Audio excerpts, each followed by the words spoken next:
아나운서가 소개하고 아재가 분석하는 아이템!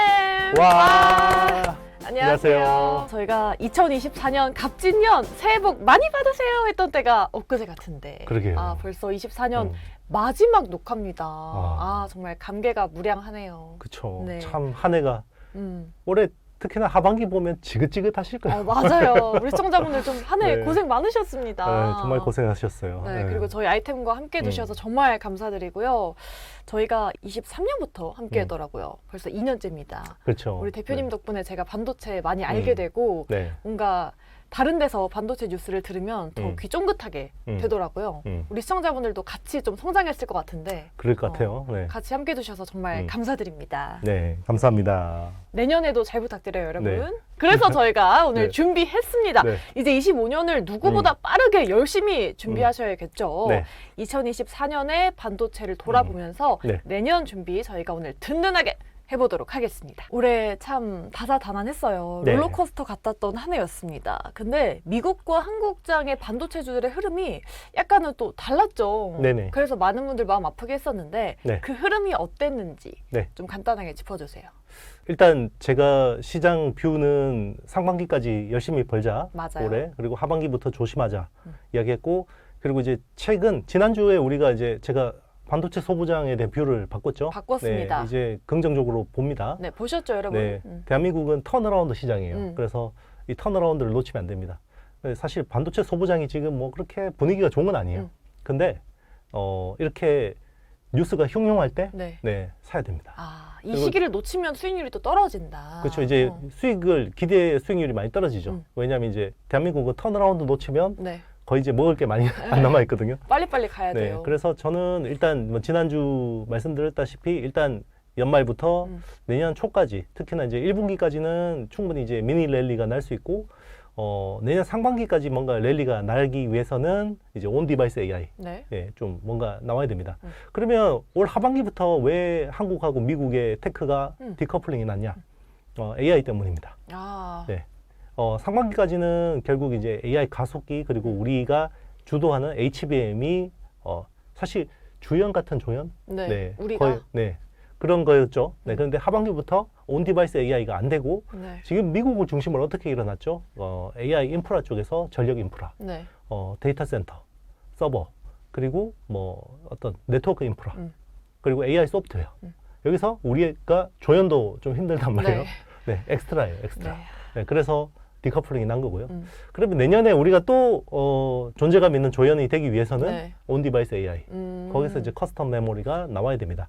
가능성이 있습니다. 지금 브로드컴 같은 회사들이 뜨고 ASIC 업체들이 뜨고 있고 여기에 또 이제 점점 더 기존의 범용 메모리보다는 커스텀 메모리가 점점 많이 필요해지고 있거든요. 네, 그러면 여기서 또 우리가 또 시세가 날 수 있죠. 올해는 정말 AI 열풍이었고 그럼 앞으로도 이 AI 반도체 기업이랑 넌 AI 반도체 기업 간의 그 차이가 더 많이 벌어지겠죠? 네. 어쩔 수 없이. 그게 전 산업군에서 다 그런 거고요. 그래서 넌 AI는 어지간하면 투자하지 마세요. 어지간하면 투자하지 마시고 그리고 넌 AI를 보통 보면요. 넌 AI는 보통 중국하고 경쟁 강도가 높아요. 우리나라 15대 주력 수출 산업 보면요. 정말 수출 안 좋은 거 있죠. 뭐 석유화학을 포함해서 석유 제품, 뭐 자동차, 뭐 이런 쪽 있죠. 그런 쪽은 대부분 중국하고 경쟁 강도가 높은 거는 넌 AI 쪽입니다. 그래서 AI 쪽으로. 그래서 여러분들은 내년에도 철저하게 AI 쪽 중심으로 보시되 이 AI 색깔이 바뀌는 거를 잘 보셔야 됩니다. 그러니까 색깔이 이제 HBM4를 중심으로 해서 반도체 판도가 좀 바뀌지 않을까 싶은데 거기서도 이미 지금 잘하는 기업들이 그 승자 독식을 이어나가겠죠? 네, HBM4부터 4까지는 바뀔 가능성이 낮아요. 그래요? 네, 일단 이제 젠슨 왕이 최태원 회장 만나서 HBM4 그 루빈에 들어가는 칩이죠. 6개월 먼저 줘. 라고 이야기한 게 거기서 거의 게임 끝난 겁니다. 네. 그 6개월 먼저 달라는 거예요. 니네들 스탠다드에 맞게 우리가 이 엔비디아의 2.5D 패키징 할게 라는 거잖아요. 이미 그러면 엔비디아, TSMC, SK 하이닉스의 그 삼각 동맹으로 인한 조합, 루빈 칩은 이미 스탠다드가 끝났다는 거죠. 그렇겠네요. 그럼 올해 이제 사실 3분기에 실적 발표를 할 때 미국의 빅테크들이 앞다퉈서 내년에도 AI 반도체 투자를 늘릴 거다 이렇게 했잖아요. 네네. 지금 뭐 알파벳, MS, 메타도 투자 캐펙스를 다 늘리는 추세죠. 그래서 일단 뭐 국내에서는 SK 하이닉스 네. 그리고 이제 엔비디아 최근에 이제 엔비디아를 제치고 브로드컴이 부상하고 있지만 결국 그 AI 반도체라는 그 섹터 안에서 움직이는 거잖아요. 네. 그리고 TSMC는 여전히 좋을 겁니다. 언제까지? 내년 상반기까지. 그 이후에는요? 이후는 조금 봐야 됩니다. 아. 그래서 하반기를 왜 그러면 불확실하게 보냐면 네. 방금 이제 세영 하나가 말한 것처럼 빅테크들의 캐펙스가 계속해서 성장할지를 지켜봐야 돼요. 아. 그게 그러면 일단 상반기까지는 우상향할 것 같은데 캐펙스를 줄이진 않고 늘릴 거예요. 근데 이제 하반기부터는 캐펙스가 좀 컷이 될 수도 있지 않나 이렇게 볼 수 있는데 그 이유는 또 미국의 금리 영향이 있습니다. 아. 네, 원래 당초 내년에 어떤 기대하는 금리의 횟수, 금리 인하 횟수가 원래는 4회였죠. 네. 최근에 우리 파월 형이 엄청난 호키시한 네. 매 눈으로 네. 2회로 낮췄죠. 네, 그게 이제 좀 변수가 될 수 있어요. 그리고 내년 중순에 그리고 미국의 부채 한도 협상이 네. 있습니다. 보통 이제 부채 한도 협상이 연초에 돼야 되는데 이게 보통 아시잖아요. 국회에서 되면 질질 끌리죠. 네. 네, 그러면 내년 중순까지 가거든요. 네, 불확실성이 좀 맞습니다. 있긴 그래서 하네요. 내년 중순에 이런 불확실성도 있기 때문에 어쨌든 여러분들은 그런 것들 감안하고 투자를 하시는 게 맞습니다. 올해 그 M7 기업들이 2,300억 달러를 쏟아 부었습니다. 뭐 데이터 센터 말씀하신 데이터 센터 그리고 GPU, 인프라, 전력 공급 다 사용될 예정이라는데 이쪽에서 우리나라 기업들이 좀 발을 담글 만한 분야가 좀 있을까요? 관련은 있습니다. 네. 근데 사실은 이쪽 그러니까 데이터 센터 그리고 뭐 이제 전력 인프라, 통신 인프라 이런 쪽은 이제 미국 기업이 메인이 맞고요. 우리가 이제 사실 AI 가속기, 엔비디아 AI 가속기의 프록시를 사실 SK 하이닉스 같은 HBM을 받잖아요. 네. 이런 연관성은 좀 떨어진다고 봐야 돼요. 그래서 전력 인프라 쪽에서 보면 뭐 HD 현대 일렉트릭이나 뭐 LS 일렉트릭이나 네. 효성 중공업이나 이런 회사들이 수혜를 보는 건 맞는데요. SK 하이닉스 수준의 어떤 수혜 강도라고 보기는 좀 힘들고요. 그리고 이제 뭐 어떤 AI 뭐 네트워크 쪽 이런 쪽은 사실 국내에 그렇게 수혜를 볼 만한 데가 많지는 않습니다. 아, 네. 그렇군요. 오히려 이제 그냥 글래스 코어 기판이죠. 왜냐면 지금 이제 그 어떤 칩과 칩 간의 통신 그리고 서버와 서버 간의 통신이 기존의 전기 구리 기반에서 이제 광자 기반으로 바뀌잖아요. 네. 여기 이제 실리콘 포토닉스라는 이제 기술 컨셉인데 실리콘 포토닉스가 그 글래스 코어 기판에서 작동을 하게 되면 기존의 플라스틱 대신에 작동하게 되면 광 손실률이 떨어지고 네. 그리고 이제 데이터 전송이 많아지면 열이 많이 나겠죠. 네, 열 방출도 아무래도 좀 유리하거든요. 그래서 글래스 코어 기판 쪽을 좀 보는 게 낫습니다. 네, 이 시장 분야를 좀 크게 나눠보자면 반도체, 데이터 센터, 클라우드가 있는데 데이터 센터에 투자를 좀 많이 할 예정이잖아요. 네네. 그러면 그쪽을 우리가 지금이라도 좀 집중해서 봐야 되는 분야일까요? 사실 그 브로드컴이나 마벨 테크놀로지를 최근에 이제 ASIC 그 네. AI 가속기 칩 설계 쪽으로 많이 이야기를 하는데 네. 거기서 또 수혜를 보는 회사가 두 회사예요. 네. 아. 브로드컴하고 마벨 테크놀로지가 수혜를 네. 보는 거고요. 그리고 실리콘 포토닉스로 기반으로 바뀌어도요. 이 회사들 수혜를 봐요. 그 밑단에는 뭐 없는 거예요? 밑단으로 보면 이제 네. 수혜가 있긴 있죠. 그런데 이제 직접적으로 수혜를 보는 회사들은 이게 이제 두 회사가 굉장히 수혜 강도가 높다고 볼 수 있고요. 워낙 많이 올라가지고. 맞습니다. 그리고 이제 오라클 같은 경우도 이제 빅테크 우리 뭐 클라우드 서비스 사업자 그러면 뭐 이제 아마존 웹 서비스나 네. 마이크로소프트 애저나 그리고 구글 클라우드 플랫폼 요 정도 이제 보통 빅3 그러잖아요. 네. 그 다음 티어에 있는 게 이제 오라클이거든요. 오라클이 좀 가성비 있는 네. 클라우드 서비스를 하고 있고요. 그리고 이제 오라클이 제공해주는 데이터베이스 솔루션들이 있어요. 그런 것들을 아마존이나 마이크로소프트 애저나 이런 데서 다 돌아가야 돼요. 그러면 결국 다 수혜를 보는 거죠. 네, 그런 쪽에서는 또 오라클을 또 좋게 보는 이유가 있고요. 그래서 사실 데이터 센터 이거를 거의 뭐 클라우드라고 봐도 됩니다. 네, 네. 물론 이제 데이터 센터가 이제 온 프레미스라고 해서 네. 이제 기업들이 직접 쓰는 거 있잖아요. 자기 전산실에다 꾸리는 네. 거. 뭐 그런 것들이 있긴 한데 지금 사실 데이터 센터 수요는 대부분 클라우드라고 보면 됩니다. 대부분 클라우드 기반으로 된다고 보면 되고 네. 이제 그쪽으로 지금 인프라 쪽에 어떤 수혜 강도들이 대부분 집중돼 있다고 보시면 되고요. 그리고 뭐 사실 최근에 뜨는 이제 버티브 홀딩스나 슈퍼 마이크로컴이나 이런 회사들이 또 뜨는 것도 사실 그 데이터 센터 내에서 전기가 너무 많이 먹으니까 전기 소모를 줄이기 위해서는 결국 열을 낮춰야 되는데 네. 그럼 열을 낮추려면 기존의 어떤 공기 가지고 이렇게 에어컨 가지고 낮추는 방식 공냉식보다는 이제 리퀴드 쿨링 액체 냉각으로 낮추는 방식들이 뜨다 보니 그러면 기존에 안 쓰던 기술을 쓰면 어떻게 돼요? 부가가치가 네, 높아지죠. 예, 맞습니다. 그런 쪽으로 이제 업사이드를 보는 거죠. 아, 근데 말씀하신 그 이제 브로드컴이 이제 떠오르면서 네. 이제 엔비디아의 대항마다 이제 다음 투자가 브로드컴이다라는 말들이 많았잖아요. 네네. 저희가 지난주에도 잠깐 얘기하긴 했는데 그러면은 다시 이제 엔비디아가 올라올 수 있을지 아니면 브로드컴이 정말 그 대안이 될지 어떻게 보세요? 내년에? 일단 이제 시장으로 보면 엔비디아의 대항마가 맞아요. 브로드컴. 근데 이제 항상 제가 말씀드렸지만 네. 엔비디아하고 브로드컴은 약간 뭐 대체제라기보다는 보완제에 가깝다라고 볼 수 있는 거고요. 왜냐하면 데이터 트레이닝 용도가 있고 추론 용도가 있잖아요. 네. AI 가속기라는 거는. 근데 데이터 트레이닝 쪽으로는 엔비디아 칩을 대체하기 힘들어요. 쿠다가 필요합니다. 네. 쿠다라는 소프트웨어가 반드시 필요하기 때문에 엔비디아 칩은 다시 또 수요가 올라올 수 있고요. 네. 그리고 이제 추론 쪽에서 원래는 이제 추론이라는 게 굉장히 가성비 좋고 전성비 좋고 네. 좀 싸고 이런 것들 많이 이야기했잖아요. 네. 그래서 사람이 할 수 있는 거를 최대한 빨리 압축적으로 빨리 해서 이제 답변 주는 거. 그래서 토큰을 적게 쓰는 거. 네. 그게 기존의 추론용 AI 가속기의 용도였거든요. 우리가 생각하는 게. 네. 근데 최근에 그게 딱 아이디어가 깨졌어요. 왜 깨졌냐? 오픈 AI의 O1이 나오면서 완전 달라졌어요. 추론이라는 게 사람이 할 수 있는 거 그냥 빨리 해주는 게 추론이 아니야. 네. 라고 보여줬어요. 차기적으로 이제 생각을 네. 해서 이제 맞습니다. 추론을 하는 거네요. 그러니까 이제 추론이라는 게 그냥 우리가 이렇게 보통 이거를 이야기할 때 뭐 딱 물어보면 바로바로 답변 나오는 거 있잖아요. 네네. 그게 이제 보통 시스템 1이라고 하거든요. 근데 뭐 딱 물어보면 똑똑한 친구들 있잖아요. 한참 그러다가 굉장히 맞아요. 인사이트 있는 답변 네네. 내놓잖아요. 그게 시스템 2거든요. 아. 그러니까 숙고를 해서 답변을 주면 이게 상대방한테 인사이트를 주잖아요.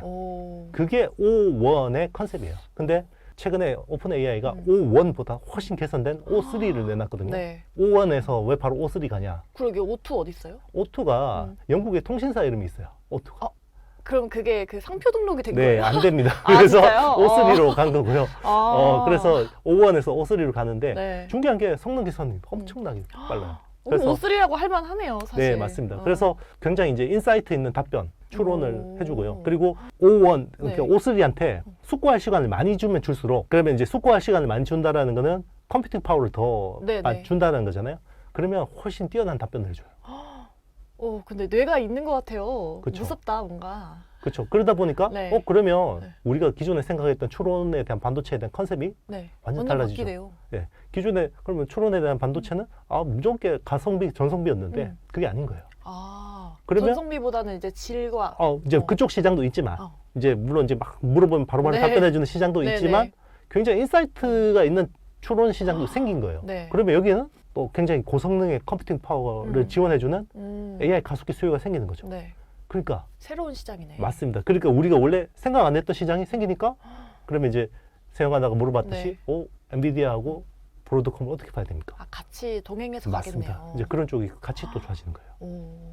그래서 AI 시장은 뭐가 떠오를지 참 예상할 수가 없어서. 그렇죠. 네. 왜냐면 우리가 뇌를 잘 쓰잖아요. 네. 근데 우리 뇌 메커니즘을 모르거든요. 네. 그래서 뇌공학자가 있는 거잖아요. 뇌가 어떻게 작동하는지. 네네. 근데 AI도 그래요. AI를 우리는 열심히 쓰고 있지만 어떻게 AI의 정확한 메커니즘을 몰라요. 그쵸. 네. 그게 이제 머신 러닝, 뭐 딥 러닝, 트랜스포머 이런 이제 기술의 특징이거든요. 그래서 사실 그런 쪽도 나중에는 뭔가 규명이 되겠지만, 네. 그러니까 그래서 이제 AI가 앞으로 10년간 전 세계 핵심 성장 동력이다라고 하는데 그래서 이 10년 동안 최후까지 웃을 수 있는 기업이 어디냐라고 여쭤보려 했는데 사실 변수가 너무 많아서 이게 어렵겠죠. AI가 또 투자의 관점 보면 굉장히 심플해요. 왜 그러냐면 잘하던 애가 계속 잘해요. 왜냐면 이게 지금 이 트랜스포머라는 이 알고리즘 기반으로 AI가 개발이 되는데 트랜스포머 알고리즘 특징이 제일 중요한 특징이 이거예요. 규모의 법칙. 스케일링 로우라고 하는데요. 컴퓨팅 파워를 높여주고 그리고 빅데이터를 많이 넣어주면 선정적으로 계속 좋아진다.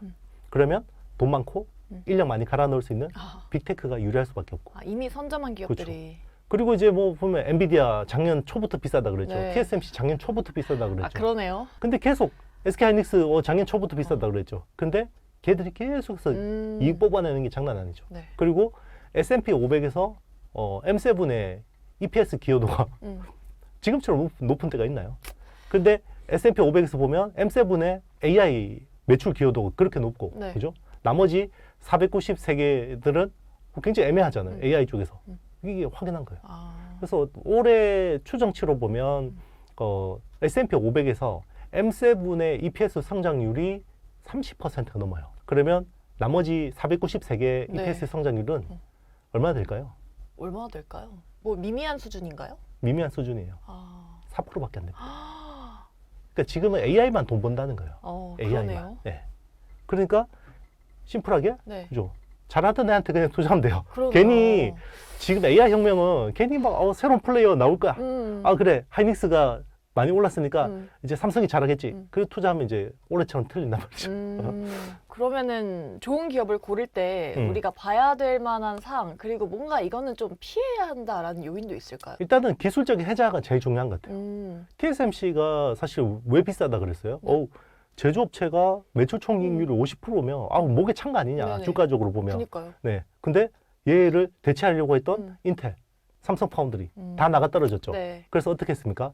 가격을 계속 올리기 시작했죠. 진짜 제조업이 와. 네, 매출 총이익률이 우리는 75%까지 올릴 겁니다. 라고 하니까 어떻게 돼요? 와. 투자자들 입장에서는 네. 완전 흥분되는 거죠. 그쵸. 네.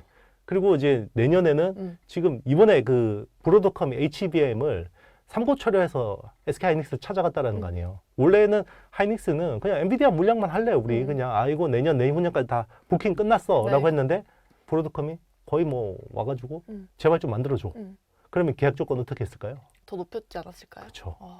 그래서 지금 SK 하이닉스는 굉장히 좋게 보면 올해 TSMC 같은 그림이 내년에 하이닉스한테서 나올 수도 있어요. 네, 저희가 얘기를 하다 보니까 이제 반도체 기업들 얘기를 할 때 하이닉스만 이제 얘기를 했고 다 미국 기업들이었단 말이죠. 우리가 반도체 IT 관련해서 AI 이제 기업들 투자를 할 때 내년에도 그럼 여전히 한국보다는 미증시 쪽에 투자하는 게 나을까요?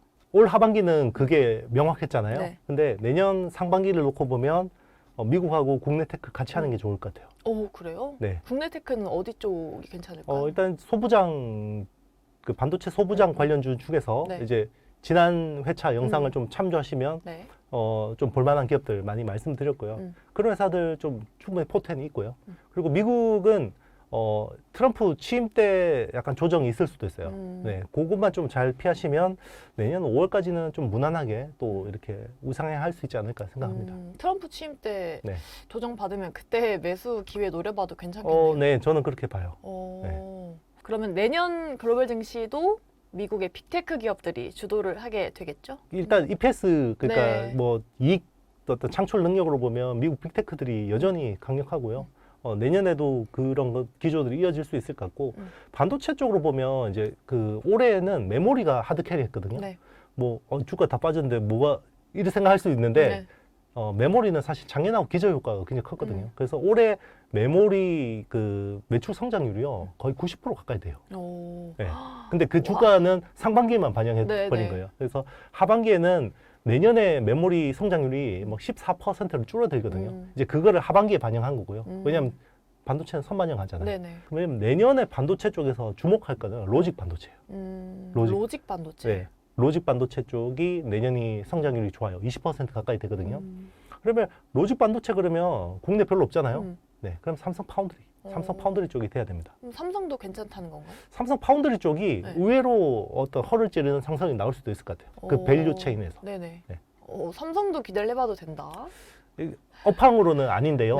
업황으로 보면 지금 뭐 파운드리 시장에서 점유율이 10% 밑으로 내려가고 했지만 어쨌든 지금 함진만 사장이 파운드리 사업부장을 맡게 됐고 그리고 이제 CTO 자리를 신설했잖아요. 사장 자리를. 그래서 남서구 사장하고 이제 지금 투톱 체제로 가고 있는 상황이고 그리고 어쨌든 이게 삼성 입장에서 이게 버리는 패가 아니라 인텔처럼 뭐 정리하고 이런 게 아니라 어떻게 살려보려고 하고 있거든요. 그래서 내년에는 어쨌든 뭐 어떤 주가, 시세로는 좀 충분히 기회가 있을 것 같습니다. 네, 이렇게 오늘은 저희가 2024년 반도체를 되돌아보면서 2025년 내년 반도체 전망까지 함께 해봤습니다. 우리 여러분들 많은 도움이 되셨길 바라겠고요.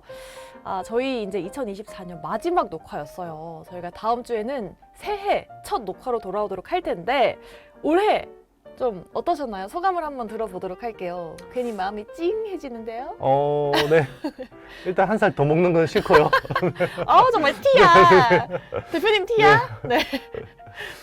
네. 일단 상반기는 너무 좋았고 정말 하반기는 너무 어려운 정말 이제 온탕과 냉탕을 오가는 정말 시장이었고요. 네. 그럼에도 불구하고 우리 아이템 꾸준하게 사랑해 주신 정말 찐 팬분들 너무 감사드리고요. 네. 물론 아주 간혹 악플 다는 나쁜 사람도 있지만 그 선풀이 더 많아요. 정말 네. 다행입니다. 대부분 선풀입니다. 네, 그래서, 감사드려요. 네, 그래서 어쨌든 새해도 더 우리는 반도체 테크 시장에 집중해서 여러분들한테 투자에 많은 도움이 될 수 있는 내용들 많이 찾아오도록 하겠습니다. 아유, 좋습니다. 여러분, 새해 새해 복 많이 받으세요. 네, 저희와 또 함께하고 싶으신 분들은 좋아요, 구독, 알림 설정, 댓글 부탁드립니다. 여러분, 안녕.